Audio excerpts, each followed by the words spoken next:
দুপুরে কিন্তু বিরতি শুরু হয়েছে, মধ্যাহ্নের বিরতি, লাঞ্চের বিরতি।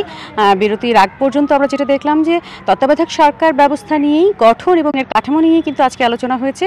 সর্বশেষ আলোচনা আমরা যেটা জেনেছি, কমিশন প্রস্তাব করেছিল যে তত্ত্বাবধায়ক সরকার ব্যবস্থায় প্রধান উপদেষ্টা কে হবেন, সেই প্রধান উপদেষ্টাকে বেছে নেওয়ার জন্য যে ত্রয়োদশ সংশোধনীতে যেটা ছিল, ত্রয়োদশ সংশোধনী ফিরে আনার পরে যেটা হয়েছে যে, বা বিদ্যমান ত্রয়োদশ ব্যবস্থায় যেটা বিদ্যমান তত্ত্বাবধায়ক সরকার ব্যবস্থাপনায় যেটা রয়েছে, সেটা হলো যে সর্বশেষ অবসরে যাওয়া প্রধান বিচারপতি এবং তাকে পাওয়া না গেলে আপিল বিভাগের বিচারপতি, এভাবে সর্বশেষ পর্যায়ে যে রাষ্ট্রপতি।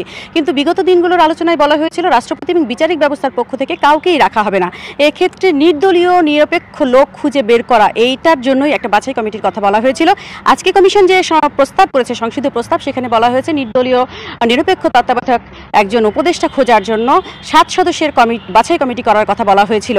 তো সর্বশেষ আলোচনা যেখানে বলা হচ্ছে যে 7 সদস্যের মধ্যে 2 জন একই ব্যক্তি হচ্ছে, সুতরাং 5 সদস্যের পক্ষে এক ধরনের ঐক্যমত হয়েছে।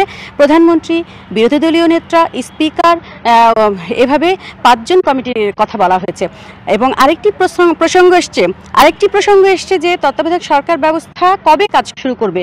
সরকারের মেয়াদ শেষ হবার 1 মাস আগে থেকে শুরু করবে স্বাভাবিক প্রক্রিয়ায়। আর যদি ইমার্জেন্সি কোনো কারণে সরকার ভেঙে যায়, তাহলে কিন্তু 72 ঘন্টার মধ্যে তত্ত্বাবধায়ক সরকার ব্যবস্থা গঠনের কথা বলা হয়েছে। সেটাও কিন্তু বলা হয়েছে 5 দিন বা 7 দিন হতে পারে। আলাভি।